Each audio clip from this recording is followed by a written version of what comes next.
We're on to week 5. In week 5, we're going to be talking about the determinants of health, the social determinants of health, and health disparities.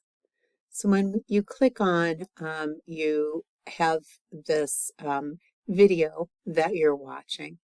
And this is based on an overview of what we're going to be looking at this week. So we're looking at the social determinants of health, or what are the factors that help determine whether we're healthy or not.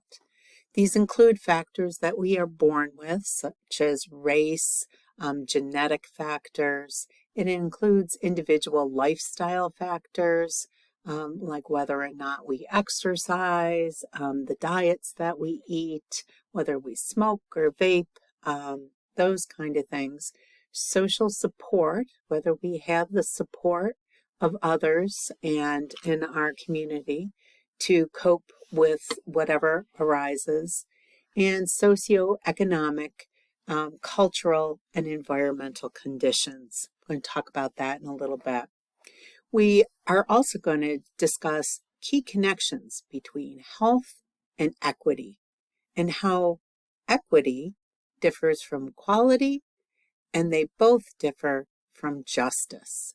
So let's pause there and go on to look at this image that we had when we started the class.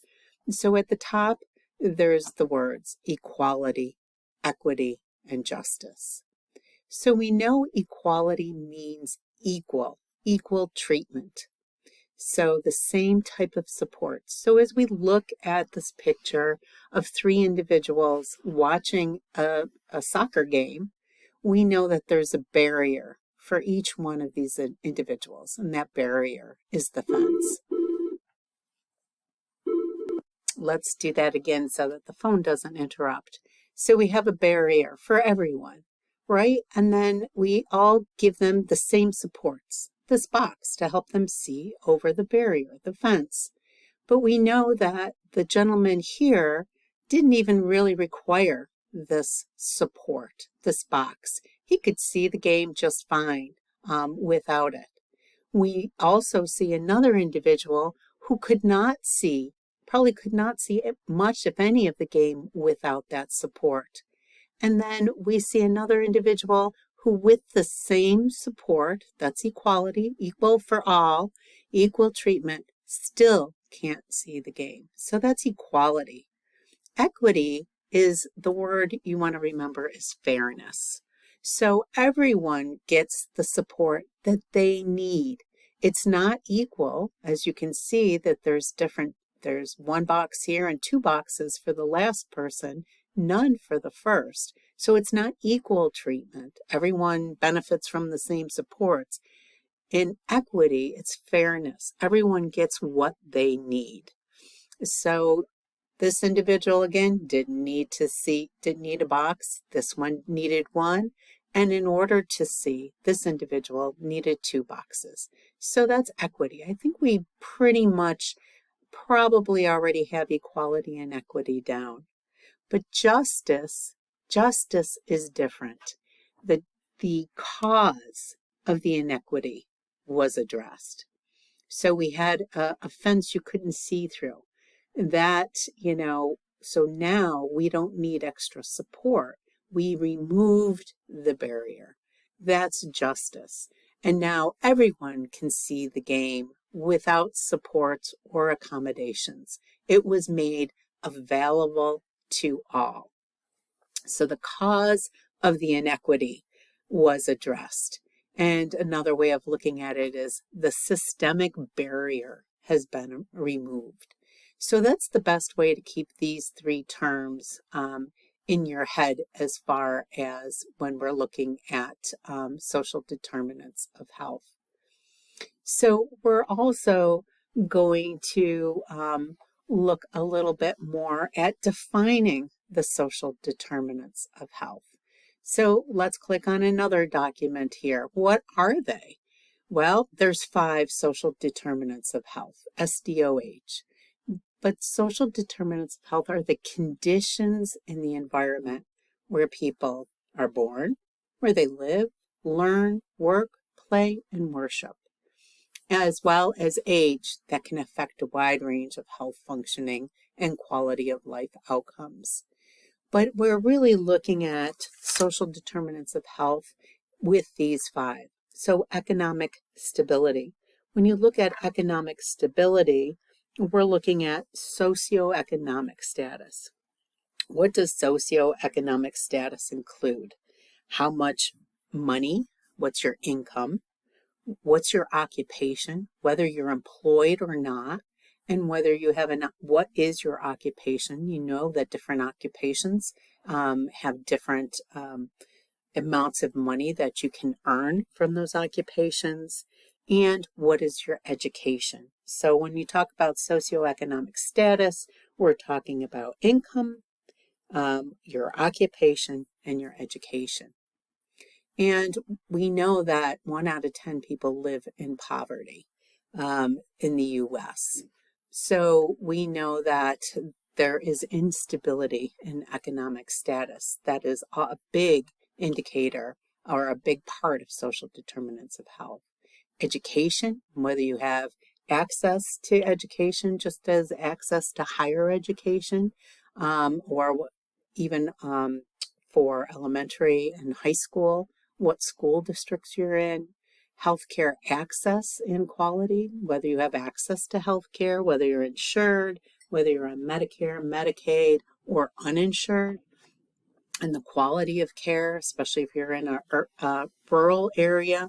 Often there isn't good access to healthcare. You might have to travel quite a distance. The neighborhood and built environment. So hold on one second. So we were speaking about neighborhood and built environment. And again, this goes along, you know how they're all interrelated. So if people are living in poverty, typically they don't have access to quality education. They typically live in neighborhoods that are poor, often with higher rates of violence, maybe lead in the paint, etc. And then the fifth is social and community context. So you could see this is the image of the social determinants of health. What impacts on an individual, where they work, where they play, where they learn, where they worship, and where they are born. So so now we're really looking at comparing and contrast the terms equality, equity we did, and we talked about justice, and recognize what causes health inequity, that there's more than one reason for health inequities. You're going to read chapters 2 and 4 in your Skolnick text.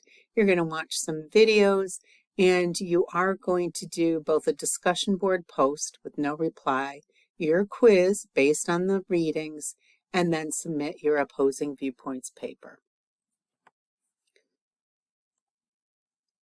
So that's the overview. The readings again are the 2 chapters.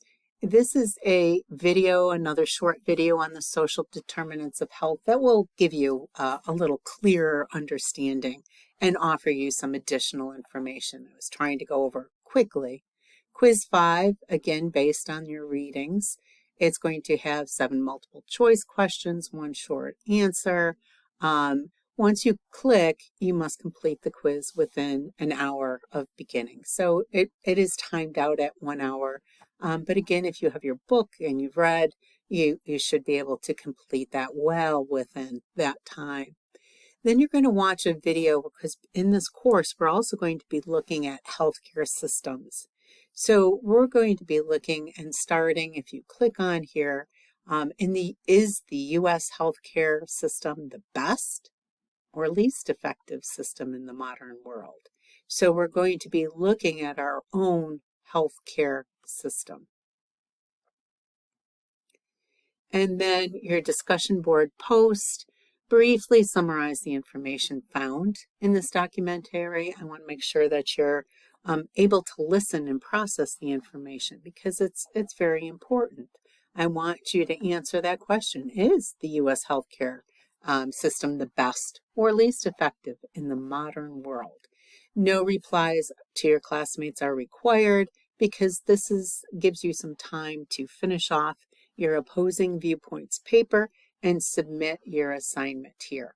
As we have talked about since I think Learning Unit 3, the opposing viewpoints paper, we've gone over it.